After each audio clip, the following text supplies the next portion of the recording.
Kalau Mas Anies, karena Anies yang dibicarakan mungkin juga Bang, karena Anies veteran Pilpres. Veteran Pilpres yang ya kemudian mencoba peruntungan lagi untuk menjadi gubernur gitu. Kalau dari lama kan saya sudah bilang, memang Mas Anies mungkin memang masih cocok jadi gubernur. Gitu. Kalau jadi calon presiden kan mungkin belum cocok. Ya. Tapi menurut saya juga di tengah kemelut yang kayak gini, Anies juga mungkin cari jalan Bang. Cari jalan untuk menjadi. Nah, jadi ini tetap kita akan membahas persoalan DKI. Karena DKI ini menjadi isu politik yang masih sangat seksi. Saya nggak tahu, nanti mungkin Bung Hasan dulu menjelaskan. Apakah seksi ini karena DKI-nya sebagai dulu ibu kota, sekarang juga masih dirasakan seperti ibu kota kan gitu, walaupun sudah ada IKN, karena IKN juga belum selesai, masih panjang kan masanya. Nggak ada orang bangun ibu kota negara itu sebentar.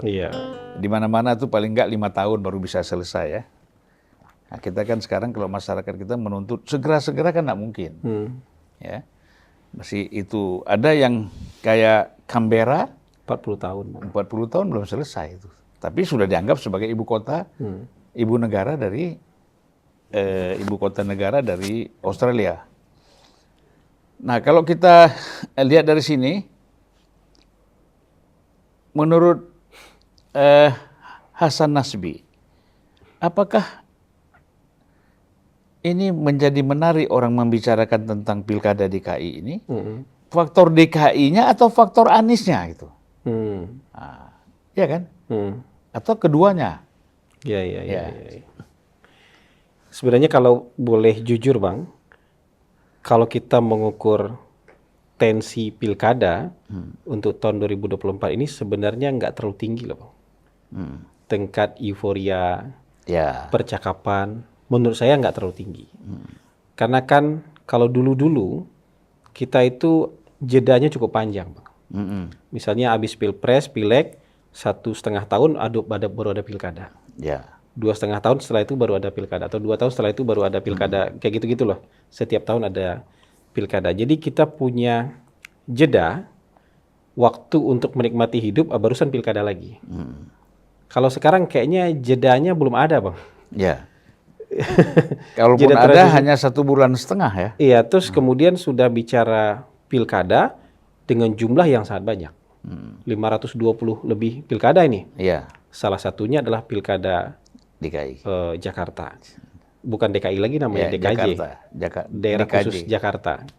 Sudah itu. Tapi kan sebenarnya tingkat animo masyarakat kalau kita mau fair ya, di keseluruhan pilkada ini pasti turun Bang. Jangankan itu, partai-partai aja cari calon sekarang utak-atik calonnya rumitnya minta ampun. Karena dalam waktu bersamaan mereka harus mencari 520-an calon pilkada. Dan kerumitannya bertambah karena banyak juga yang calon-calon awalnya digadang untuk pilkada sekarang lolos jadi anggota DPR. Dia baru habis uang, baru habis tenaga di tahun yang sama, suruh bertempur lagi. Ada kelelahan lah.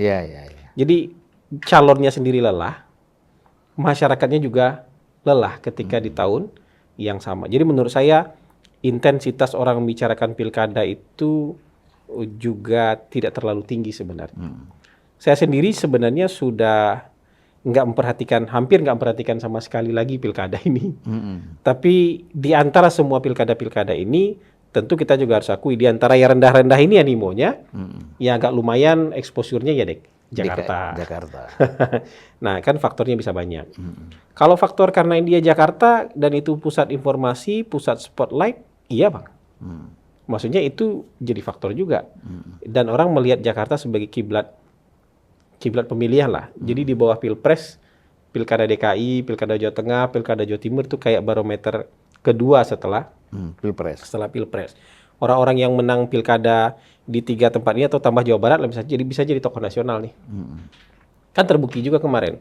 Mantan Gubernur Jakarta jadi capres. Mantan Gubernur Jawa Tengah jadi cawapres. Capres. Mantan Gubernur Jawa Barat sempat diisukan mau jadi cawapres, nggak jadi. mantan gubernur Jawa Timur misalnya Sempat juga. diisukan jadi cawapres. Ya artinya jadi tokoh nasional mereka. Iya, iya. Mereka jadi tokoh nasional. Jadi dibicarakan menurut saya sekarang itu karena spotlight aja Jakarta. Yang kemudian kalau Mas Anies, karena Anies yang dibicarakan mungkin juga Bang, karena Anies veteran Pilpres.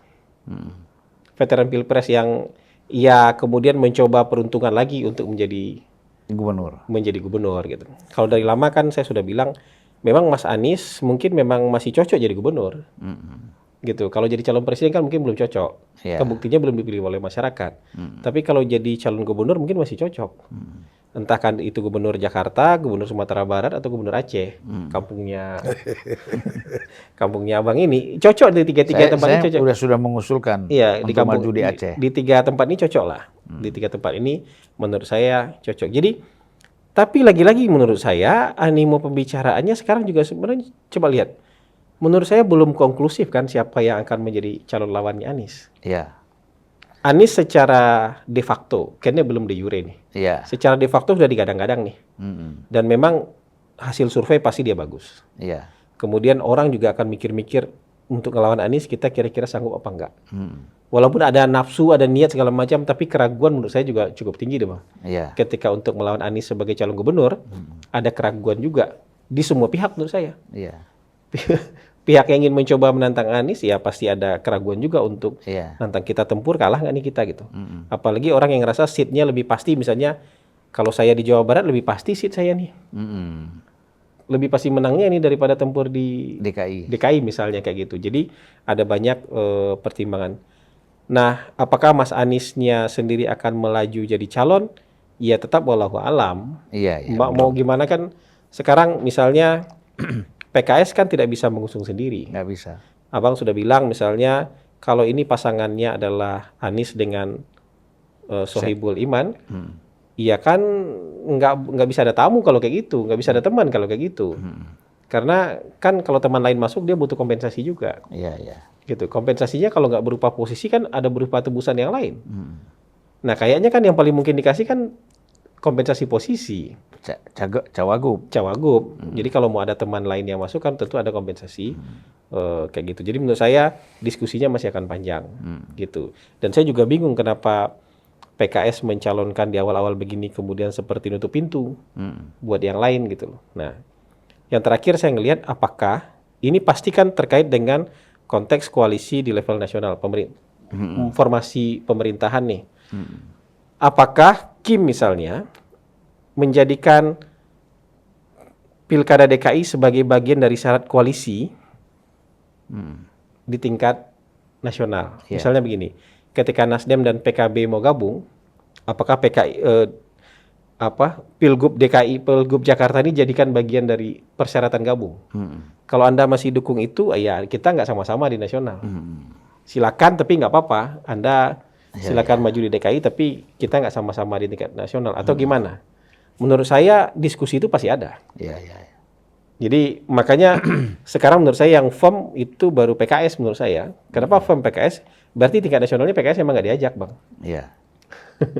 Tapi kalau PKS diajak misalnya dan ada harapan buat masuk, ini pasti jadi bargaining nih. PKS nggak akan dengan segera dan secepat ini untuk mengajukan nama Anies menurut saya.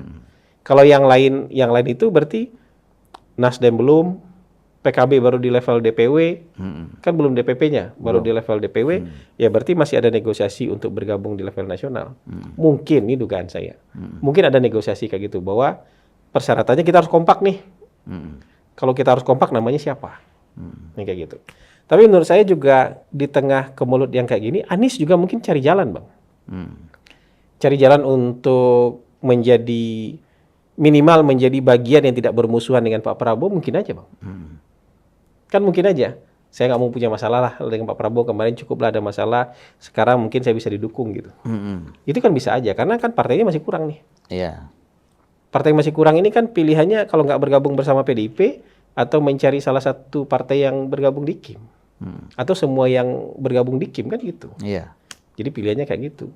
Terbukanya gitu, apakah dengan PDIP, atau dengan partai yang ada di KIM. Jadi tidak terlalu rame kalau menurut saya, tapi di antara yang kurang rame ini, ya agak tinggi exposure-nya emang Iya, DKI. pilkada Jakarta ya. Jakarta.